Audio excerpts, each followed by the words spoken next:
It was April 29, 2003, when Aaron Ralston made a decision that would define the rest of his life. Trapped alone in a Utah canyon, his right arm pinned beneath an 800-pound boulder for 5 days, he faced an impossible choice. Every fiber of his being screamed to keep fighting, to maintain control, to never give up. But survival demanded the unthinkable, letting go. With a dull pocket knife, he severed his own arm and walked to freedom. What Ralston discovered in that moment of ultimate surrender reveals something profound about human nature, something our modern world has forgotten. The harder we grip, the more we lose. The more we fight for control, the more control eludes us. This isn't just a story about extreme survival. This is the hidden pattern governing every aspect of our lives. Consider the helicopter parent, hovering over their child's every move, scheduling every moment, solving every problem. Their intention is protection, but the result is a young adult who crumbles at the first sign of real challenge. The grip of love became a cage of dependency. Look at the CEO who micromanages every decision, monitors every email, and demands approval for every expenditure. Their company stagnates, while competitors who trust their teams surge ahead. The tighter the control, the more innovation suffocates. Think about the lover consumed by jealousy, checking phones, demanding explanations, trying to control their partner's every interaction. The relationship they're desperately trying to preserve slowly dies under the weight of their possessiveness. The very act of grasping destroys what they're trying to hold. We live in a culture obsessed with control. We're told to take charge, seize opportunities, and make things happen. Success is measured by our ability to bend reality to our will. But what if this entire framework is backwards? What if our relentless pursuit of control is the very thing creating the chaos we're trying to escape? The ancient Chinese have a concept called wu wei, effortless action, going with the flow rather than against it. A master swordsman doesn't force his blade through the air. He moves with such precision that the sword becomes an extension of his being. Water doesn't force its way through rock. It finds the natural cracks and, given time, carves the grandest canyons on Earth. Yet somewhere along the way, we've convinced ourselves that forcing is strength, that surrender is weakness, that letting go means giving up. We've built entire industries around the promise of more control, self-help books that teach us to master our minds, apps that promise to optimize our productivity, systems that claim to guarantee success if we just follow the right steps. But what if everything you've been taught about success, achievement, and winning is actually a sophisticated form of psychological imprisonment? What if the very tools promised to liberate you have become the bars of your cage? This question leads us into darker territory than you might expect. To understand how we became so addicted to control, we need to trace this obsession to its roots and discover how ancient wisdom about letting go was twisted into modern tools of manipulation. 2,000 years ago, Marcus Aurelius ruled the most powerful empire in human history. Yet his private journal, later published as Meditations, reveals a man consumed not with asserting his power, but with understanding its limits. "You have power over your mind, not outside events," he wrote. "Realize this, and you will find strength." Aurelius understood what modern neuroscience now confirms. The only thing we truly control is our response to what happens.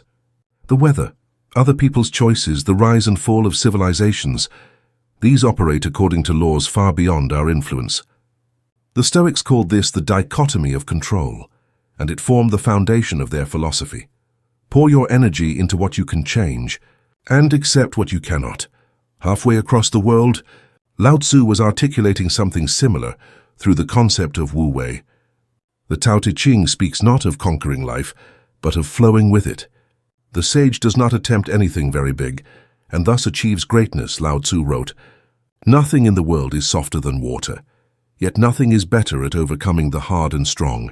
These weren't abstract philosophical concepts. They were practical wisdom forged in the crucible of real power and responsibility. Aurelius managed an empire spanning 3 continents. Lao Tzu observed the rise and fall of kingdoms. Both understood that true power comes not from forcing outcomes, but from aligning with natural forces larger than ourselves.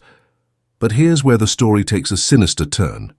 In the early 20th century, a nephew of Sigmund Freud, named Edward Bernays, began studying these same psychological principles, not to liberate people, but to control them more effectively.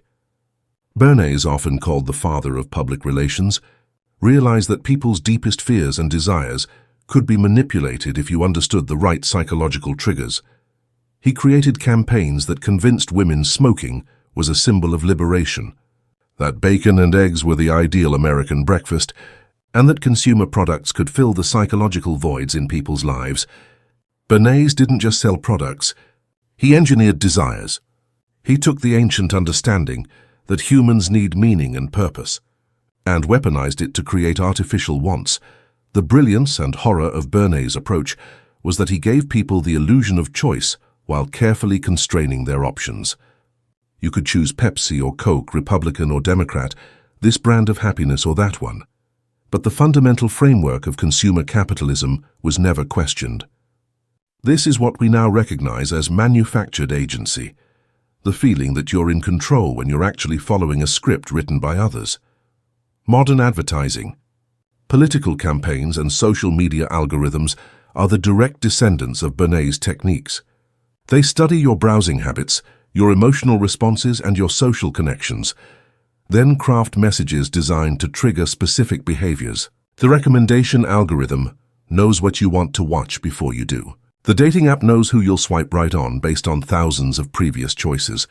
The newsfeed shows you exactly the content that will keep you scrolling. You feel like you're making choices, but the menu was written by someone else. You believe you're in control, but your attention, your emotions, and ultimately your decisions are being carefully orchestrated by systems designed to profit from your psychological patterns. The ancient wisdom about letting go, about understanding what you truly control versus what you don't, has been inverted. Instead of teaching people to release attachment to outcomes they can't influence, modern institutions create artificial attachments to products, political positions and lifestyle choices that serve their interests, not yours. The same psychological principles that could free us have been turned into chains we willingly wear. But recognizing these chains is the first step toward breaking them. Understanding how we became trapped requires us to look inside the very organ that's supposed to set us free, the human brain. What neuroscience reveals about our relationship with control is both fascinating and disturbing, and it explains why letting go feels so impossibly difficult in our modern world. Deep within your brain, nestled in the limbic system, sits an almond-shaped structure called the amygdala. Think of it as your internal alarm system, constantly scanning for threats and preparing your body to fight, flee, or freeze. For our ancestors living on the African savanna, this system was perfectly calibrated. A rustling bush might be wind, or it might be a predator. Better to assume danger and be wrong than to assume safety and be dead. But here's the problem. Your amygdala can't tell the difference between a saber-toothed tiger and a critical email from your boss. A traffic jam triggers the same physiological response as a life-threatening emergency. Your primitive brain interprets every unpredictable situation as a potential disaster, requiring immediate control. Dr. Robert Sapolsky's groundbreaking research at Stanford reveals what happens when this system runs constantly. Chronic stress literally rewires the brain, strengthening neural pathways associated with anxiety and fear, while weakening those connected to creativity and rational thinking. The prefrontal cortex, what neuroscientists call the CEO brain, becomes overwhelmed trying to manage situations it was never designed to handle. This explains why intelligent, successful people can become paralyzed by decisions that should be straightforward. Their analytical minds keep generating scenarios, trying to control variables, seeking certainty in an inherently uncertain world. The harder they try to think their way to perfect control, the more anxious and ineffective they become. But there's another side to this story, one that reveals the true power of letting go. When researchers study peak performance, whether in athletes, artists, or entrepreneurs, they discover something remarkable. The moments of greatest achievement consistently occur when people stop trying to control outcomes and instead enter what psychologist Mihaly Csikszentmihalyi calls flow states. In flow, the analytical mind steps aside. There's no internal dialogue about what might go wrong, no second guessing, no forcing. Professional tennis players describe hitting perfect shots without consciously aiming. Musicians speak of their instruments playing themselves. Surgeons report losing all sense of time during complex operations, their hands moving with precision that transcends conscious planning. Brain imaging during these states reveals something extraordinary. Activity in the prefrontal cortex actually decreases. The part of the brain responsible for self-criticism, future planning, and analytical thinking goes quiet. This phenomenon, called transient hypofrontality, allows other neural networks to function without interference. It's as if the brain has two operating systems. The first is the control system, analytical, planning-oriented, always trying to manage outcomes. The second is the flow system, intuitive, responsive, capable of accessing skills and insights that conscious thinking can't reach. The control system dominates most of our waking hours, but the flow system is where our greatest capabilities actually reside. This creates a profound paradox. The more we try to control our performance, the more we interfere with our natural ability to perform. It's like trying to improve your tennis serve by consciously managing every muscle. Movement, the analytical attention, actually disrupts the sophisticated motor patterns your body knows how to execute automatically. Neuroscience gets even more intriguing when we examine what happens during meditation and mindfulness practices. Long-term meditators show increased gray matter in areas associated with emotional regulation and decreased activity in the default mode network, the brain regions responsible for self-referential thinking and worry. But here's what most people don't understand about meditation. It's not about controlling your thoughts. True meditation is about observing thoughts without trying to change them, allowing them to arise and pass away naturally. It's a practice of conscious non-control, training the brain to rest in awareness rather than constantly trying to manage experience. This is where the rubber meets the road. Chronic stress from trying to control uncontrollable situations literally rewires our brains for anxiety, depression, and addictive behaviors. We develop what researchers call learned helplessness, the belief that nothing we do matters, so why try at all? But there's an alternative pathway, learned letting go. This isn't passive resignation. It's the development of what psychologists call response flexibility, the ability to pause between stimulus and reaction, to choose our response rather than being driven by automatic patterns. The difference is crucial. Learned helplessness says, nothing I do matters. Learned letting go says, I can't control what happens, but I can control how I respond. One leads to despair. The other leads to genuine empowerment. What if anxiety isn't a disorder, but a natural response to an unnatural way of living? What if our epidemic of mental health issues isn't a sign that something is wrong with us, but that something is wrong with a system that demands we control things we were never meant to control? This question brings us to the heart of a disturbing reality. We live in a civilization that has turned our natural desire for security into a profitable commodity. Entire industries exist to exploit our fear of uncertainty, selling us the illusion of control while systematically removing our actual agency. Walk into any bookstore and you'll find thousands of self-help titles promising to teach you how to master your mind, control your emotions, and guarantee your success. The self-help industry generates over $13 billion annually, yet anxiety and depression rates continue to climb. Why? Because most of these books and programs perpetuate the very problem they claim to solve. Instead of teaching genuine letting go, they offer more sophisticated forms of control. Think positive thoughts to attract positive outcomes. Follow these 7 steps to guarantee success. Master these techniques to eliminate all uncertainty from your life. And the underlying message is always the same. If you just try hard enough, think clearly enough, follow the right system precisely enough, you can control your life's outcomes. This isn't wisdom. It's a sophisticated form of psychological imprisonment that keeps people trapped in cycles of effort and disappointment. When the promised control doesn't materialize, when life continues to be unpredictable despite following all the steps, people blame themselves rather than questioning the premise. They buy another book, attend another seminar, try another system, always believing that more control is the answer. But the self-help industry is just the beginning. Consider the psychological architecture of social media platforms, designed by teams of neuroscientists and behavioral economists who understand exactly how to trigger our need for control and validation. Every notification is a tiny hit of agency. Someone responded to your post, liked your photo, shared your opinion. The platform makes you feel powerful and connected, while simultaneously making you dependent on external validation for your emotional state. You have the illusion of control over your social image, but the algorithm decides who sees your content and when. Dating apps promise to give you control over romance, reducing the mysterious chemistry of human attraction to a series of swipes and algorithmic matches. But studies show that people using dating apps report higher levels of anxiety, depression, and relationship dissatisfaction than those who meet partners through traditional means. The attempt to control love systematically destroys the vulnerability and spontaneity that make love possible. Productivity apps promise control over time itself. Track every habit, optimize every moment, quantify every aspect of your life for maximum efficiency. But research reveals that people who obsessively monitor their productivity often become less creative and more anxious. They lose the ability to rest, to let ideas develop naturally, to trust that not everything worth doing can be measured. The workplace has become perhaps the most sophisticated control matrix of all.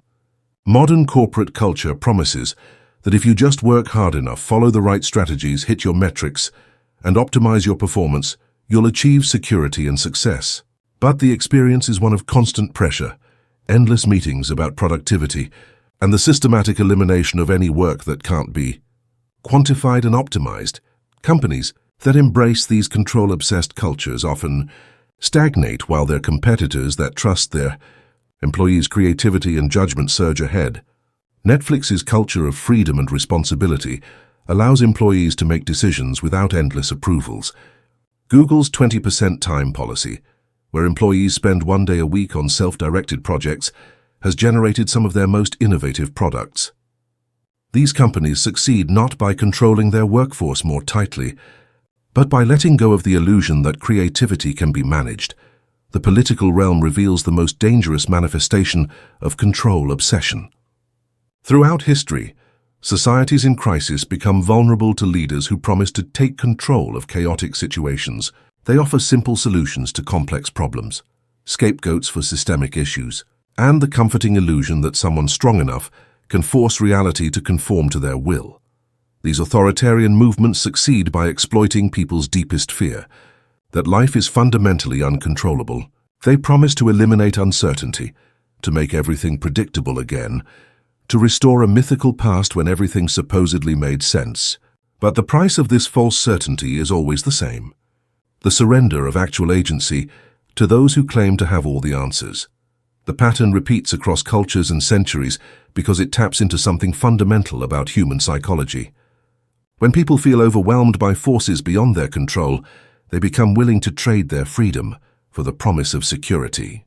They give up their power to choose in exchange for someone else's promise to choose for them.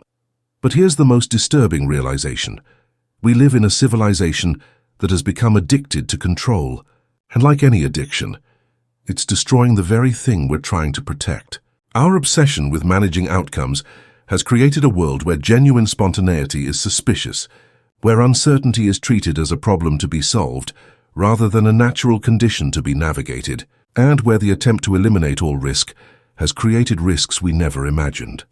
The question becomes, how do we break free from a matrix designed to profit from our deepest psychological needs? The answer begins with understanding that letting go isn't what most people think it is. It's not passive resignation or giving up on your goals. True letting go is strategic, intelligent, and requires more courage than trying to control everything. It's the difference between a river that forces its way through rock and one that finds the natural path of least resistance.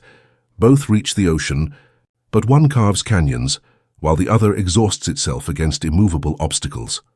Consider Roger Fisher, the Harvard negotiator who developed the principles behind Getting to Yes, the most influential book on negotiation ever written. Fisher discovered that the most successful negotiators weren't those who tried to dominate or control outcomes, but those who let go of their attachment to specific solutions and focused instead on underlying interests. In one famous case, two sisters were fighting over an orange. A control-focused approach would involve finding ways to divide the orange fairly, perhaps cutting it in half. But Fisher taught them to explore their underlying needs. It turned out that one sister wanted to eat the fruit, and the other wanted to bake a cake. By letting go of their attachment to winning the orange, both sisters got everything they actually needed. This principle scales to the highest levels of human interaction. The Camp David Accords between Egypt and Israel succeeded because President Carter helped both sides let go of their positional demands and focus on core interests. Egypt wanted the Sinai Peninsula returned. Israel wanted security guarantees. By releasing attachment to the how and focusing on the what, a solution emerged that neither side had initially imagined. In the financial world, the most successful investors consistently practice strategic surrender. Warren Buffett's legendary success comes not from trying to time markets or predict short-term movements, but from identifying quality companies and letting compound growth do its work over decades. He lets go of the need to be right in the short term to capture long-term value that control-focused traders consistently miss. The Japanese concept of Kaizen reveals another dimension of intelligent letting go. Rather than forcing massive changes that create resistance and burnout, Kaizen involves making improvements so small they barely register as effort. A 1% improvement every day creates a 37-fold improvement over a year, not through force, but through consistency and patience. Toyota's production system, based on Kaizen principles, revolutionized manufacturing by letting go of the Western obsession with individual heroics and top-down control. Instead of expecting managers to have all the answers, they empowered workers to identify problems and suggest solutions. The result? Higher quality, lower costs, and greater worker satisfaction than their American competitors, who relied on command and control management. Elite athletes provide perhaps the clearest examples of strategic surrender in action. Michael Jordan didn't try to control whether his shots went in.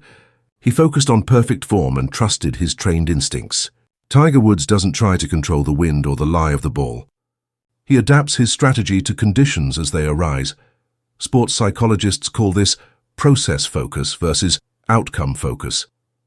When athletes become attached to specific results, winning a particular game, achieving a certain score, their performance actually decreases. The pressure to control outcomes interferes with the flow states where peak performance occurs. But when they let go of attachment to results and focus only on executing the process they've trained for, extraordinary achievements become natural. This same principle applies to parenting, arguably one of the most control-obsessed activities in modern life. The helicopter parents we discussed earlier operate from a belief that they can control their children's outcomes through constant management. But research consistently shows that children of authoritative parents, those who set clear boundaries while allowing autonomy within those boundaries, develop better decision-making skills, higher self-esteem and greater resilience than children who are either controlled or neglected. The most effective parents learn to let go of their children's specific choices while maintaining influence over their values and decision-making processes. They trust that a child who has learned to think critically and handle consequences will make better long-term decisions than one who has been protected from all mistakes. In the realm of creativity, letting go becomes even more crucial. The creative process requires what psychologist John calls cognitive disinhibition, the temporary relaxation of mental filters that normally keep thoughts organized and focused. Breakthrough insights often emerge not when we're trying hardest to solve a problem, but when we step away and allow our unconscious minds to make unexpected connections. Lin-Manuel Miranda didn't create Hamilton by forcing himself to write a musical about Alexander Hamilton. The idea emerged while he was reading a biography on vacation, letting his mind wander rather than trying to generate his next project. The entire musical flowed from a state of receptive awareness rather than effortful control.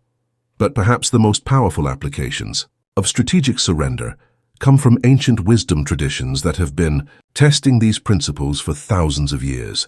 Meditation, properly understood, is a systematic training in letting go. Not letting go of life, but letting go of the compulsive need to control every aspect of experience.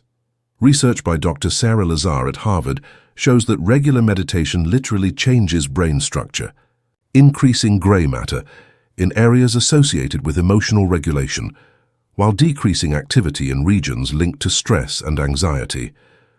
But here's the crucial point. These benefits come not from trying to control thoughts or emotions, but from learning to observe them without interference. The practice develops what psychologists call response flexibility, the ability to pause between stimulus and reaction, to choose your response rather than being driven by automatic patterns. This isn't about suppressing emotions or thoughts. It's about creating space between yourself and your habitual reactions. This brings us to a critical distinction that most people miss: the difference between detachment and indifference. Indifference means you don't care about outcomes. Detachment means you care deeply, but don't attach your sense of self-worth or identity to specific results. A detached parent loves their child unconditionally, but doesn't need the child to succeed in particular ways to feel good about themselves. A detached entrepreneur works passionately toward their vision, but doesn't collapse when individual projects fail. A detached athlete competes with everything they have while accepting that they can't control their opponents or the judges. Strategic surrender isn't about becoming passive or giving up on your dreams. It's about distinguishing between what you can influence and what you cannot, then pouring your energy into the former, while releasing attachment to the latter. It's about trusting that when you align your actions with natural principles, rather than fighting against them, you often achieve more than you could through force alone. This brings us to the ultimate paradox of human existence. True freedom comes not from having unlimited choices, but from choosing wisely what to surrender. Real power emerges not from controlling outcomes, but from responding skillfully to whatever arises. The path to genuine empowerment lies not in tightening our grip on life, but in learning when and how to let go. Consider what your life might look like if you truly internalize this understanding. Instead of checking your phone every few minutes to control your social image, you'd post authentically and let the responses be what they are. Instead of micromanaging your employees, you'd set clear expectations and trust their competence. Instead of trying to control your partner's behavior, you'd focus on being the kind of person worth choosing freely every day. This isn't a recipe for becoming a doormat or abandoning your goals.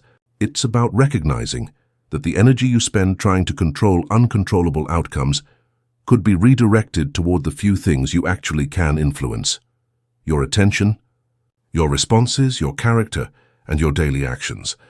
The research backs this up in ways that should give every control-obsessed person pause. Studies show that people who practice acceptance and letting go report higher levels of life satisfaction, better relationships, improved physical health, and greater professional success than those who spend their energy fighting against circumstances they cannot change. Companies that embrace letting go principles consistently outperform their micromanaging competitors. Countries with higher levels of social trust, where people let go of the need to control every interaction through rigid rules, have lower crime rates, higher happiness scores, and stronger economies. But perhaps most importantly, relationships thrive when people learn the art of strategic surrender. Love cannot be forced, trust cannot be demanded, and respect cannot be controlled. These emerge naturally when people feel free to choose, rather than obligated to comply. The couples who stay together longest aren't those who never fight or disagree, but those who've learned to let go of the need to be right, to win every argument, to change their partner into their ideal vision. They've discovered that accepting someone as they are creates space for natural growth that trying to change them systematically prevents. This doesn't mean accepting abuse or abandoning your boundaries. It means distinguishing between what you can control, how you respond, what you'll accept, whether you stay in the relationship, and what you cannot control, which is everything about the other person. The same principle applies to parenting, career success, creative endeavors, and every other domain of human experience. The moment you stop trying to force outcomes and start aligning with the natural intelligence that governs how things actually work, you begin to access capabilities you never knew you had. But there's something even deeper at work here. When you truly let go of the illusion of control, you discover something that our hyper-vigilant, anxiety-riddled culture has almost completely forgotten. Life is fundamentally trustworthy. Not in the sense that bad things never happen or that everything works out the way you planned, but in the sense that the same intelligence that grew your body from a single cell, that coordinates trillions of cellular processes every second without your conscious input, that evolved the intricate ecosystems supporting all life on Earth, that intelligence is also operating in your life circumstances. You don't have to figure everything out. You don't have to control every variable. You don't have to force every outcome. There's a natural order to things that's far more sophisticated than your analytical mind can comprehend. And when you learn to work with it rather than against it, life becomes not easier necessarily, but more effortless. This is the ultimate invitation of our time, to conduct a personal experiment in letting go. Start small. Choose one area where you've been trying to control outcomes and practice strategic surrender instead. Notice what happens when you focus on your response rather than trying to manipulate results. Maybe it's letting go of your attachment to how many likes your social media posts receive. Maybe it's trusting your team to handle a project without your constant input. Maybe it's allowing your teenager to experience the consequences of their choices rather than protecting them from every mistake. Pay attention to what emerges when you stop forcing. Notice whether your anxiety decreases or increases. Observe whether your relationships improve or deteriorate. Track whether your effectiveness grows or diminishes. The ancient wisdom traditions promise something extraordinary, that when you stop trying to control life, life begins to support you in ways you never imagined. When you release your death grip on specific outcomes, you become available to possibilities you never could have planned. Modern science confirms what the sages have always known. The universe is not a machine to be controlled, but a living system to be danced with. Your role is not to be the puppet master pulling all the strings, but to be a conscious participant in an intelligence far greater than your individual will. In a world obsessed with control, the most radical act might be learning to let go. Not because you're weak, but because you're finally strong enough to trust the intelligence that created you. Not because you don't care about outcomes, but because you care so deeply that you're willing to get out of your own way and let your highest capabilities emerge naturally. The choice is yours. You can continue trying to force life to conform to your plans, spending your precious energy fighting against forces far beyond your influence. Or you can join the river instead of swimming against it, aligning your actions with the natural flow of existence and discovering what becomes possible when you stop trying to control everything and start trusting the intelligence that's been guiding you all along. The paradox of control reveals its ultimate secret. The moment you stop needing to be in control is the moment you truly become free.